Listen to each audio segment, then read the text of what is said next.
오늘 우리가 나눌 이야기는 법정 스님의 깊은 지혜에서 길어올린 형제자매 관계에 대한 심오한 성찰입니다. 아무리 좋은 형제자매라도 결국은 남이 될 수 있다는 스님의 말씀은 어쩌면 충격적으로 들릴 수도 있지만 동시에 우리에게 많은 질문과 생각할 거리를 던져줍니다. 우리는 왜 이토록 가까워야 할 형제자매 관계에서 아쉬움을 느끼고 때로는 깊은 상처를 받으며 오랜 세월 소원하게 지내게 되는 걸까요? 이러한 복잡한 물음들에 대한 답을 법정 스님의 삶과 그분이 남기신 소중한 가르침 속에서 함께 찾아보는 의미 있는 시간을 가져보겠습니다. 이 여정을 끝까지 함께 하신다면 당신의 마음속에 오랜 시간 자리 잡고 있던 형제자매에 대한 복잡하고 때로는 혼란스러웠던 감정들을 이해하고 나아가 좀 더 평온하고 자유로운 관계를 위한 깊이 있는 지혜를 얻게 될 것이라고 확신합니다. 도대체 우리 형제자매 관계는 왜 이토록 미묘하고 어려운 걸까요? 그 해답을 지금부터 탐색해 보겠습니다. 법정 스님은 1932년 전라남도 해남에서 태어나셨습니다. 어린 시절 아버지를 일찍 여의는 아픔을 겪으셨고 할머니와 어머니 그리고 여동생과 함께 시간을 보내며 성장하셨습니다. 특히 스님께는 박성직이라는 이름의 사촌 동생이 있었는데 스님은 출가 전후로도 이 사촌 동생과 꾸준히 편지를 주고받으며 깊은 유대감을 이어갔다고 전해집니다. 이 편지들이 오랜 시간에 걸쳐 모여 한 권의 책으로 출간될 정도였으니 그 관계의 깊이를 짐작할 수 있습니다. 심지어 사촌 동생 박성직 씨는 스님의 어머니를 20여 년이라는 긴 세월 동안 정성껏 모셨고 스님의 제사까지 지내며 그 인연을 이어가고 있다고 합니다. 또한 스님의 여동생에 대한 이야기는 소설로까지 출간될 정도로 스님의 마음속에 애틋한 정이 깊이 자리 잡고 있었다고 하죠. 이처럼 깊고 다양한 가족관계를 가지고 계셨던 법정 스님이 형제자매도 결국 남이 된다는 말씀을 남기신 이유는 과연 무엇일까요? 이 말씀은 단순히 관계의 단절이나 비관적인 시선을 의미하는 것이 결코 아닙니다. 오히려 어떠한 것에도 집착하지 않는 자유로운 사랑을 강조하는 스님만의 지극히 깊은 가르침이 담겨 있다고 해석할 수 있습니다. 스님은 형제자매가 본디 깊은 인연으로 이 세상에서 만났지만 시간이 흐르고 나이가 들면서 각자의 삶의 무게가 더해지고 가치관의 차이가 벌어지는 등의 이유로 관계가 자연스럽게 변화할 수 있음을 인정하셨습니다. 따라서 우리는 주어진 인연을 소중히 여기되 지나치게 집착하지 않고 관계가 멀어지거나 달라지는 것에 대해 원망하거나 슬퍼하기보다는 있는 그대로 받아들이는 지혜가 필요하다고 강조하셨습니다. 물질적인 부나 형식을 넘어 마음의 평온과 균형이 관계 유지에 더 중요하며 어린 시절에 겪었던 서열 의식이나 마음에 남은 상처들이 형제 관계에 예상보다 훨씬 큰 영향을 미칠 수 있음을 간파하셨습니다. 또한 진심 어린 마음은 표현하지 않으면 상대에게 닿지 못하고 결국 잊혀지기 쉬우므로 항상 자신의 마음을 돌보고 적극적으로 표현하는 것이 중요하다고 거듭 말씀하셨습니다. 스님의 이러한 통찰력 있는 가르침은 우리에게 과연 어떤 깨달음을 가져다 줄까요? 그 깊은 의미와 우리가 삶 속에서 적용할 수 있는 실제적인 지혜를 지금부터 차근차근 더욱 자세히 살펴보겠습니다. 첫 번째로 우리가 깊이 있게 살펴볼 것은 바로 변화하는 삶의 궤도와 그 속의 다름입니다. 우리는 어린 시절 한 지붕 아래에서 같은 부모님 밑에서 자라며 같은 밥상에 둘러앉아 밥을 먹고 같은 방에서 잠들며 서로의 웃음과 눈물을 함께 나눴습니다. 그때는 세상의 모든 것을 함께 공유하는 듯 보였고 서로가 서로에게 세상의 전부이자 가장 든든한 존재였던 시절도 분명히 있었습니다. 그러나 시간이 흐르고 각자가 성인이 되어 자신만의 삶을 시작하게 되면서 형제자매는 자연스럽게 각자의 고유한 길을 걷게 됩니다. 어떤 이는 번화한 도시에서 치열하게 살아가고 또 어떤 이는 조용한 시골에서 소박한 삶을 이어갑니다. 누구는 눈부신 성공을 거두며 사회적으로 인정받고 또 다른 이는 여전히 힘겨운 하루하루를 보내며 삶의 무게를 견뎌냅니다. 이처럼 각자 다른 환경에 놓이고 다른 직업을 가지며 상이한 가치관을 형성하게 되면서 삶의 궤도는 필연적으로 달라질 수밖에 없습니다. 한 형제는 명문대에 자녀를 보내며 자랑스러워하고 또 다른 형제는 아직 자녀의 앞날을 걱정하며 밤잠을 설치기도 합니다. 한쪽에서는 해외여행지에서 찍은 환한 미소의 사진을 가족단체 채팅방에 공유하지만 다른 한쪽에서는 병원 영수증을 보며 한숨을 쉬는 일도 생기죠. 이러한 다름은 결코 선악의 구분을 할 수 있는 나쁜 것이 아닙니다. 삶의 자연스러운 현상일 뿐입니다. 하지만 이 단순한 다름이 형제자매 간의 깊이 있는 대화마저 끊게 만들면 마음과 마음 사이의 연결고리는 점점 메말라갈 수밖에 없습니다. 사람은 누구나 자신이 서 있는 현재의 자리와 처지를 기준으로 세상을 바라보고 판단하게 마련입니다. 그래서 잘 나간다는 말 속에는 알게 모르게 부러움이나 시기심이 섞일 수 있고, 반대로 요즘 참 힘들다는 말 속에는 상대에게 짐이 될까봐 느끼는 미안함이나 망설임이 섞이기도 합니다. 이 미묘하고 복잡한 감정들이 오랜 시간 쌓이면 결국 서로 간의 마음의 벽이 높아져 말문이 막히게 되는 상황에 이르게 됩니다. 법정 스님은 이러한 삶의 자연스러운 변화 속에서 형제자매 관계가 멀어지는 것을 인간사의 필연적인 현상으로 보셨습니다. 그러나 중요한 것은 그 다름을 우리가 어떤 시선으로 받아들이고 대처하느냐였습니다. 그저 다르다는 이유만으로 마음의 문을 굳게 닫아버리기보다는 그 다름 속에서도 서로를 깊이 이해하고 존중하려는 적극적인 노력이 필요하다고 스님은 강조하셨습니다. 관계가 멀어지거나 변화하는 것에 대해 원망하거나 미련을 두기보다는 그 상황을 있는 그대로 받아들이는 것이야말로 진정한 지혜이며, 여기에서 비로소 마음의 평온이 시작된다고 가르치셨습니다. 우리의 소중한 인연은 서로가 비슷하다는 동질감만으로 유지되는 것이 아닙니다. 오히려 각자의 다름을 인정하고 그 다름 속에서 서로를 존중하며 이해하려는 다름을 견디는 힘으로 진정하게 지켜지는 것입니다. 삶의 모양과 방향이 달라졌다는 것은 어쩌면 가장 자연스러운 일일지도 모릅니다.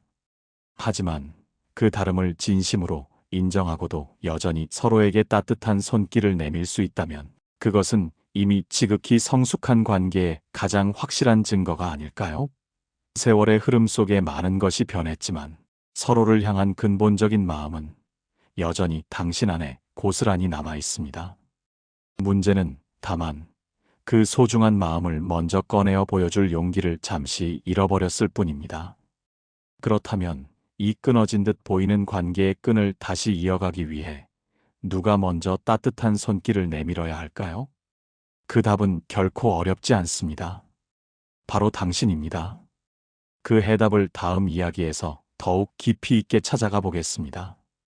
두 번째로 우리가 깊이 통찰해 볼 부분은 어린 시절의 서열과 그 속에 남겨진 상처입니다.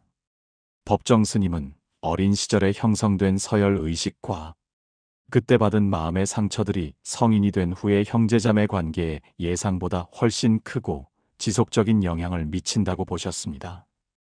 우리가 아무리 나이를 먹고 사회적인 지위가 높아진다 한들 우리 마음속 깊은 곳에는 여전히 어린 시절의 순서와 역할이 각인되어 남아 있습니다. 누가 형이나 누나였고, 누가 첫째였으며, 누가 사랑받는 막내였는지, 누가 늘 부모님에게 칭찬을 받았고, 누가 늘 조용히 자신의 의견을 참고 양보해야 했는지, 그 기억들은 세월이 아무리 흘러도 우리의 의식에서 완전히 사라지지 않습니다. 오히려 마음 깊은 곳에서 은연중에 우리의 행동과 감정을 움직이는 원인이 되기도 합니다. 수많은 가정에서 이런 식의 이야기를 자주 들을 수 있습니다. 우리 엄마는 늘 언니만 믿었어. 우리 아버지는 오빠만 유독 챙기셨지. 나는 항상 중간에 끼어 있어서 부모님 눈에도 잘 띄지 않았어. 와 같은 말들이죠. 어릴 때는 철없이 그저 그런가 보다 하고 대수롭지 않게 넘겼던 사소한 일들이 성인이 되어 다시 돌이켜 생각해보면 이상하리만큼 서운하고 가슴 아픈 감정으로 다가올 때가 있습니다. 명절처럼 가족이 다 함께 모이는 자리에서는 그때의 어린 시절, 서열이 마치 다시 정렬되는 것처럼 느껴져 불편함을 느끼는 경우도 비일비재합니다. 이것은 단지 과거의 아련한 추억이 아닙니다. 나는 늘 두 번째였다. 나는 늘 양보하고 희생해야만 했다. 는 기억들은 우리 마음속에 작지만 매우 강렬한 상처로 뿌리내립니다. 그 상처는 현재 형제자매와의 대화 속에서도 자신도 모르게 작은 그림자처럼 자리를 차지하곤 합니다. 내 말은 왜 항상 가볍게 들릴까? 이번에도 결국 내가 또 양보해야만 할까? 이런 생각이 들 때마다 우리의 마음은 마치 시간을 거슬러 올라가 그때 그 시절의 작은 아이로 되돌아가는 듯한 느낌을 받습니다. 그러나 법정 스님은 불교의 깊은 가르침을 통해 이러한 감정의 굴레를 현명하게 다스릴 지혜로운 방법을 제시하셨습니다. 스님은 기억은 분명한 사실일 수 있지만 그 기억이 곧 진실인 것은 아니다라고 명쾌하게 말씀하셨습니다. 그때 그 순간에 느꼈던 감정은 분명 실제하는 것이었지만 그 과거의 감정이 오늘의 나를 계속해서 지배하고 통제할 필요는 전혀 없다는 것이죠. 만약 그 시절 겪었던 불공평함과 상처가 지금의 나를 더욱 단단하고 성숙하게 만드는 밑거름이 되었다면 그것은 이미 고통이 아니라 값진 깨달음으로 변화한 것이나 다름없습니다. 이제는 용기를 내어 어린 시절의 자신에게 따뜻하게 이렇게 말해주세요. 그때의 너는 참 억울하고 힘들었지만 그래서 지금의 내가 이렇게 굳건하고 지혜롭게 성장할 수 있었단다. 이 한 문장의 진심 어린 위로가 과거의 응어리진 매듭을 부드럽게 풀어줄 것입니다. 서열 속에서 억눌려 있던 감정들이 이해와 수용으로 바뀌는 그 순간, 형제자매 관계는 비로소 깊은 숨을 되찾고 새로운 생명력을 얻을 수 있습니다. 형제자매 간의 수많은 갈등은 대부분 이렇게 눈에 보이지 않는 서열의 잔상에서 비롯됩니다. 누구는 늘 언니 오빠 역할에 갇혀 있고 누구는 늘 막내 역할에 머물러 있습니다. 이 오래된 틀에서 벗어나지 못한다면 우리의 대화 또한 그때 그 시절의 역할극에 머무를 수밖에 없습니다. 지금의 우리는 이제 어린 시절의 순서나 역할에 얽매이지 않고 한 사람의 독립적인 인생으로 서로를 존중하며 바라볼 때가 되었습니다. 누가 과거에 더 많이 참았고 누가 더 많이 받았는지는 이제 더 이상 중요하지 않습니다. 서로의 상처를 경쟁의 대상이 아니라 각자의 삶을 형성한 소중한 경험으로 바라볼 때 그때서야 비로소 진짜 성숙하고 의미 있는 관계가 시작될 수 있습니다. 그리고 이렇게 오래된 감정의 문제들이 돈이라는 지극히 현실적인 문제와 맞물릴 때 관계는 때로 돌이킬 수 없을 만큼 깊이 무너지는 경우가 있습니다. 다음 이야기에서는 한때는 세상에 둘도 없는 사이였던 형제들이 왜 돈 앞에서 그렇게 냉정하게 변해버리는지 그 안타까운 이야기를 더욱 자세히 살펴보겠습니다. 세 번째로 우리가 심도 있게 다룰 주제는 돈과 마음의 균형, 그리고 그 사이의 간극입니다. 법정 스님은 이 세상에서 돈보다 훨씬 더 중요한 가치가 바로 마음의 평온한 균형이라고 강조하셨습니다. 안타깝게도 형제자매 사이가 완전히 돌이킬 수 없을 만큼 멀어지는 순간은 종종 단 하나의 사건, 즉 부모님의 재산을 나누는 상속 문제로 귀결되곤 합니다. 이때 중요한 것은 누가 얼마나 많은 액수를 받았는가 하는 단순한 숫자 싸움이 아닙니다. 오히려 내가 부모님께 얼마나 많은 정성과 희생을 바쳤는가 하는 헌신의 무게가 각자의 마음속에서 훨씬 더 중요하게 작용하며 관계의 향방을 결정합니다. 그 헌신의 무게는 숫자로 명확히 나눌 수 없는 지극히 주관적이고 감정적인 것이기에 분쟁이 생겼을 때 더욱 깊고 지울 수 없는 상처로 남게 됩니다. 어떤 이는 이렇게 하소연합니다. 나는 아픈 어머니 곁을 10년이라는 긴 세월 동안 지극정성으로 모셨는데 결국 형제들은 똑같이 나누자고 하더군요.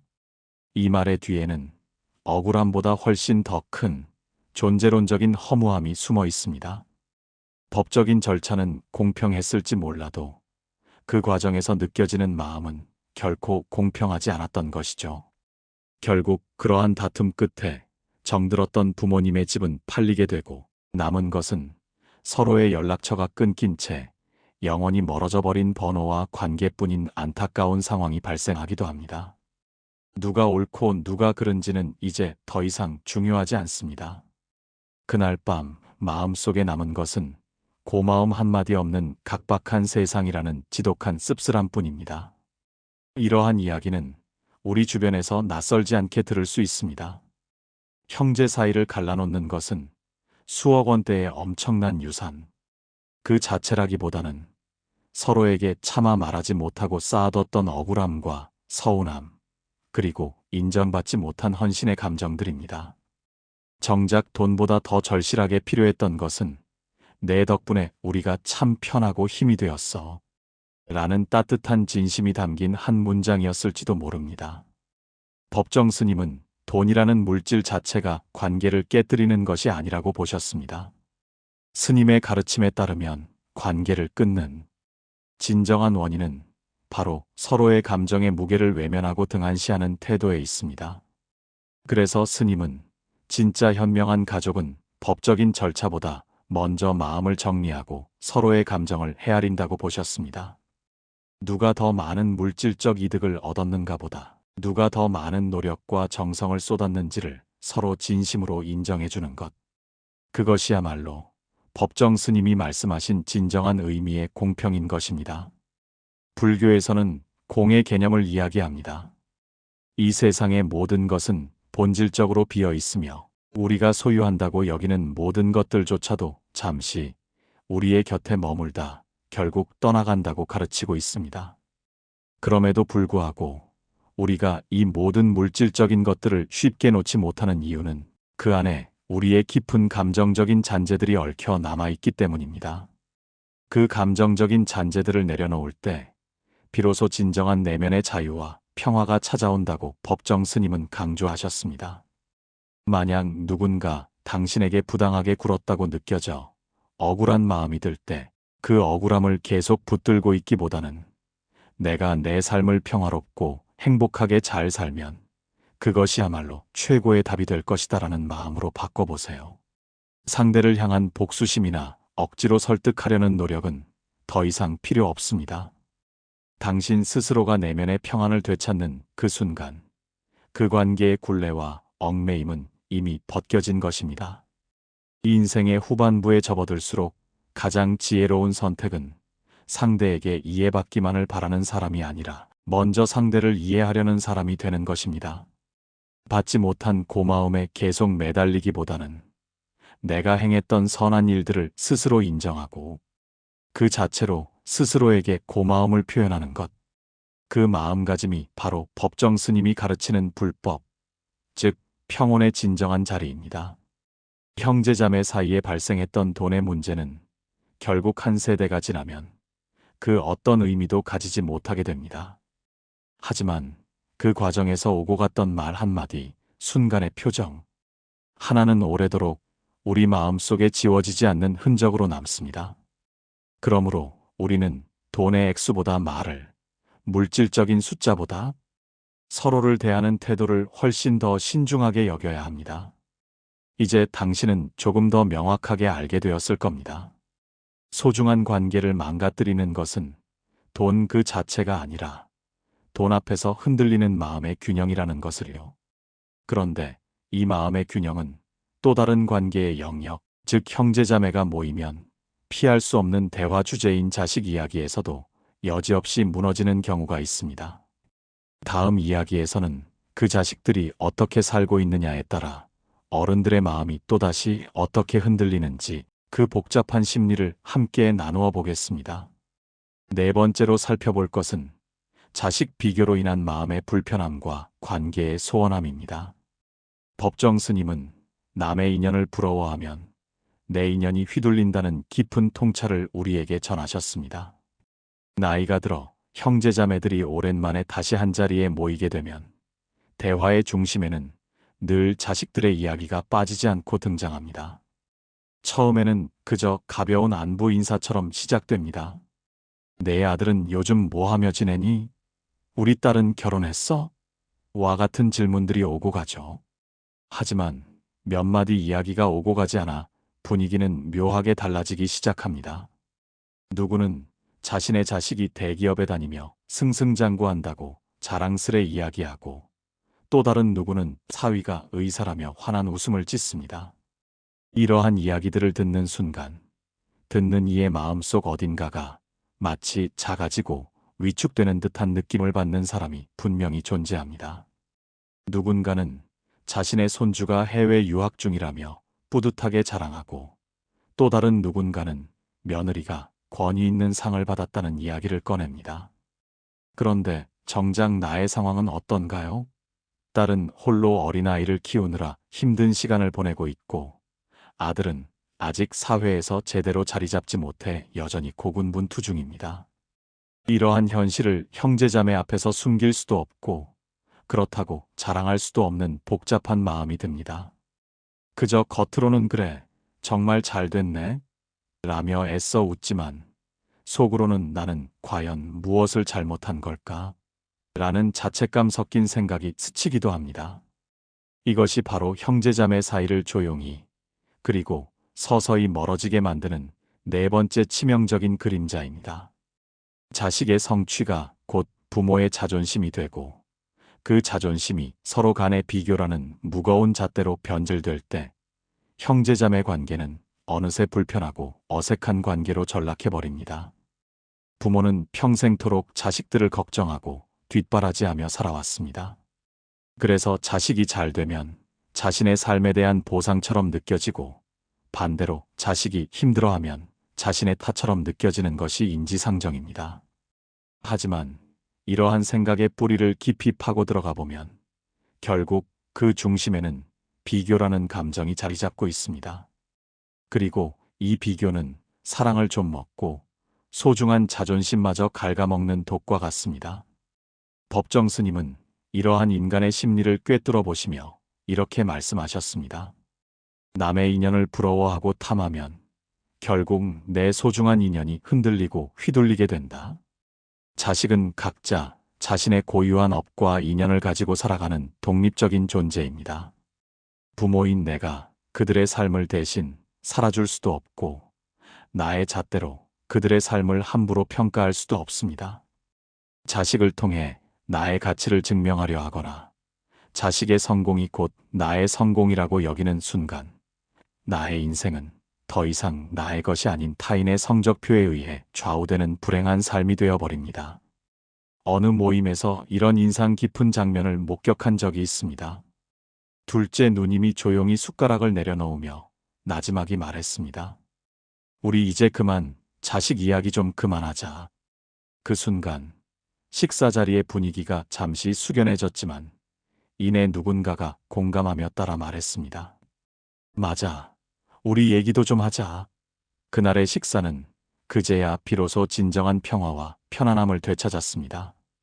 형제자매끼리 모여서 정작 우리에 대한 대화가 사라지고 오직 자식들의 비교만 남게 되는 순간, 그 자리는 이미 서로에게 상처를 주고받는 불행한 비교의 장이 되어버립니다. 누구의 자식이 얼마나 대단한 성공을 거두었는가는 사실 그리 중요하지 않습니다. 더 중요한 것은 그 자식들이 부모의 마음을 얼마나 편안하게 해드리는가 하는 것이 아닐까요? 부모의 얼굴을 진정으로 밝히는 것은 명문대 졸업장이나 고액 연봉이 아니라 엄마, 아빠, 요즘 건강 괜찮으세요? 힘든 일은 없으세요? 라고 묻는 따뜻한 진심이 담긴 한마디입니다. 그러므로 우리는 이제 삶의 기준을 바꿔야 합니다. 남의 자식을 부러워하며 자신을 비하하기보다는 내 아이가 오늘 하루 무사히 잘 지냈다는 사실 그 자체에 진심으로 감사하는 마음. 그 마음 하나면 충분합니다. 자식의 성취에만 연연하기보다는 부모인 자신의 평안과 행복이 훨씬 더 중요합니다. 내가 불안하고 불행하면 그 불안감과 불행은 알게 모르게 자식들에게도 전해집니다.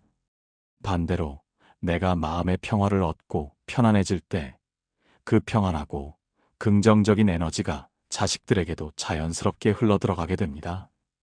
결국 불필요한 비교는 사랑을 멀어지게 만들고 진심 어린 감사는 사랑을 더욱 깊게 만드는 힘이 있습니다. 형제자매 사이의 대화에서도 마찬가지입니다. 서로의 자식 이야기를 잠시 내려놓고 그저 요즘 너는 어떤 마음으로 지내고 있니? 힘든 일은 없어? 라고 묻는다면 그것은 훨씬 더 따뜻하고 진정한 대화의 시작이 될 것입니다. 우리 모두는 마음속 깊이 알고 있습니다. 진정한 삶의 가치는 자식의 스펙이나 사회적 성공으로 결정되지 않습니다. 누가 더 많은 부를 축적했느냐보다 누가 더 자신의 마음을 지켜내고 평온하게 살았느냐가 인생의 진정한 품격을 가르는 기준이 됩니다. 그리고 이러한 비교의 습관을 내려놓지 못할수록 우리는 점점 더 서로에게 말을 아끼게 되고 그 자리에 체면과 자존심이라는 굳건한 벽만 남게 됩니다. 다음 이야기는 바로 그 마음의 벽, 즉 체면과 침묵이 어떻게 형제자매 관계를 완전히 멀어지게 만들고 단절시키는가에 대한 더욱 깊이 있는 성찰을 다루려 합니다. 마지막으로 우리가 반드시 이해해야 할 것은 자존심과 침묵이 관계에 들이우는 깊은 그림자입니다. 법정 스님은 살아생전 진심은 표현되지 않으면 결국 상대에게 닿지 못하고 잊혀지기 마련이다라는 중요한 가르침을 남기셨습니다. 형제자매 사이가 소원해지고 멀어지는 또 하나의 결정적인 이유는 바로 자존심과 체면이라는 두 가지 단어가 만들어내는 견고한 벽 때문입니다. 마음 한구석으로는 여전히 그들을 그리워하고 따뜻한 안부를 전하고 싶어 하면서도 막상 먼저 연락을 취하는 일은 좀처럼 쉽지 않습니다. 혹시 내가 먼저 연락하면 약하고 의존적인 사람처럼 보이지는 않을까? 괜히 나만 애써서 다가갔다가 거절당하면 어쩌지? 나만 남은 사람이 되는 건 아닐까? 그와 같은 불안하고 소극적인 생각들이 우리를 옴짝달싹 못하게 가만히 묶어둡니다. 이 사람은 나이가 들고 사회 경험이 쌓일수록 자존심이라는 것이 마치 오랜 시간 축적된 경험의 껍질처럼 더욱 단단해지기 마련입니다. 오랜 세월 동안 자신을 지켜왔던 특유의 태도와 말투, 그리고 그 이면에 자리 잡고 있는 이 정도의 위신은 반드시 지켜야 한다는 견고한 신념이 우리를 지배합니다. 그런데 소중한 관계는 바로 그 자존심과 체면이라는 지점에서 멈춰 서버리는 경우가 허다합니다. 형제자매는 분명 오랜 세월 삶의 동반자였지만 역설적으로 그 어떤 타인보다도 자신의 솔직한 감정을 드러내고 표현하기 어려운 존재입니다. 낯선 사람이나 직장 동료 앞에서는 비교적 쉽게 웃고 대화할 수 있는데 정작 가장 가까워야 할 형제자매 앞에서는 한마디 건네는 것조차 마치 천근만근의 무게를 지닌 것처럼 느껴질 때가 있습니다. 이는 어린 시절의 복잡한 감정들이 아직 해결되지 않은 채 남아있기 때문이기도 하고 지금 와서 그런 진지한 이야기를 꺼내는 것은 너무 쑥스럽고 어색하다는 생각 때문이기도 합니다. 하지만 이러한 자존심과 체면이 만들어낸 침묵의 벽은 결국 돌이킬 수 없는 단절로 이어지게 됩니다. 누가 먼저 용기를 내어 손을 내밀지 않으면 그 마음의 거리는 절대로 스스로 줄어들지 않습니다. 많은 사람들이 시간이 모든 것을 해결해 줄 거야라고 막연히 믿고 기다리지만 사실 시간은 단절된 관계를 치유하지 않습니다. 오히려 시간이 흐를수록 관심 없음이라는 또 다른 오해만 깊어질 뿐입니다. 어느 노신사가 자신의 삶을 돌아보며 이런 깊이 있는 말을 남겼습니다. 평생 고집만 피우고 살다가 결국 혼자 외롭게 늙더라. 그때는 자존심이나 체면보다 따뜻한 말 한마디를 건네는 것이 얼마나 귀하고 소중한 일인지 미처 알지 못했지. 그 말은 단순한 후회를 넘어 오랜 삶의 여정 속에서 깨달은 조용하지만 엄숙한 지혜의 메시지였습니다. 우리가 먼저 상대에게 따뜻한 손길을 내미는 것은 결코 나약함의 증거가 아닙니다. 그것은 당신의 마음 속에 아직 그들을 향한 사랑과 관심이 살아 숨쉬고 있다는 가장 확실하고 아름다운 증거입니다. 소중한 관계를 지키는 일에는 굳이 복잡한 체면이나 형식적인 절차가 필요하지 않습니다. 오직 진심 어린 용기와 순수한 진심만 있으면 충분합니다. 전화기를 들고 잠시 망설이는 그 순간, 이렇게 스스로에게 말해보세요. 내가 지금 이 전화를 걸면 우리 형제자매 사이에 다시 따뜻한 봄날이 한 걸음 더 가까워질지도 몰라. 그 한마디의 긍정적인 마음이 오랫동안 쌓였던 모든 마음의 벽을 허물어뜨릴 수 있는 강력한 힘을 가지고 있습니다. 먼저 연락했다고 해서 당신이 지는 것이 아닙니다. 오히려 진심을 먼저 내민 사람이 진정으로 이기는 것입니다.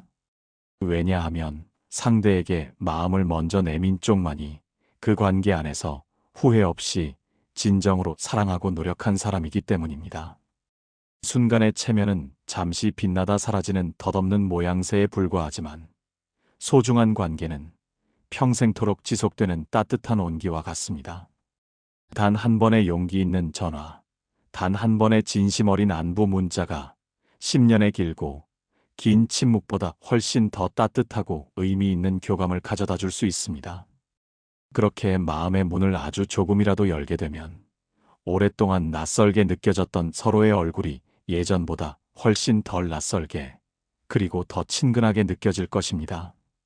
하지만 여기서 또 한 가지 간과해서는 안 될 중요한 점이 있습니다. 관계를 가까이 하고 싶은 마음이 너무 앞서가서 오히려 상대에게 부담을 주거나 불편하게 만들 수도 있다는 사실입니다. 다음 이야기에서는 이처럼 섬세한 관계의 거리를 어떻게 하면 딱 좋게 유지할 수 있을지, 즉 서로를 편안하게 만들고 오래도록 지속될 수 있는 관계의 지혜로운 간격에 대해 더욱 깊이 있는 이야기를 나누어 보겠습니다. 오늘 우리는 법정 스님의 깊은 지혜를 통해 형제자매 관계의 복잡하고 다면적인 면모들을 심도 있게 탐색해 보았습니다. 변화하는 삶의 궤도로 인한 다름과 멀어짐, 어린 시절부터 깊이 새겨진 서열 의식과 그로 인한 상처의 흔적, 돈이라는 물질적인 문제 앞에서 흔들리는 마음의 균형, 그리고 자식들의 성공을 비교하며 발생하는 마음의 불편함, 마지막으로 자존심과 체면이라는 굳건한 벽이 만들어내는 길고 긴 침묵과 단절까지, 이 모든 것들이 형제자매 관계를 소원하게 만들거나 심지어 멀어지게 하는 복합적인 요인들이 될 수 있다는 것을 알게 되었습니다. 하지만 법정 스님은 이러한 문제들을 그저 외면하거나 관계를 단절하는 것이 능사가 아니라고 가르치셨습니다. 오히려 어떠한 것에도 집착하지 않는 자유로운 사랑이라는 더욱 큰 틀에서 형제자매 관계를 바라보고 이해하라고 권하셨습니다. 즉, 우리에게 주어진 소중한 인연을 진심으로 소중히 여기되 그 인연에 지나치게 집착하여 고통받지 말고 관계가 자연스럽게 멀어지거나 변화하는 것에 대해 원망하거나 슬퍼하기보다는 있는 그대로를 담담하게 받아들이는 지혜가 필요하다는 것이죠. 이것이야말로 우리가 관계 속에서 진정한 내면의 평온과 자유를 찾을 수 있는 가장 확실한 길입니다. 이제 당신의 마음속에 오랜 시간 동안 자리하고 있는 형제자매에 대한 생각들을 한번 꺼내어 조용히 들여다보는 시간을 가져보는 것은 어떨까요? 혹시 아직 형제자매에게 풀지 못한 오해가 있거나 차마 전하지 못한 따뜻한 진심이 남아있지는 않으신가요? 법정 스님은 진심은 표현되지 않으면 결국 상대에게 닿지 못하고 잊혀지기 마련이다라고 다시 한번 강조하셨습니다. 오늘 당신의 마음속에 작게 피어오르는 그 용기를 꺼내어 먼저 따뜻한 손길을 내밀어 보는 건 어떨까요?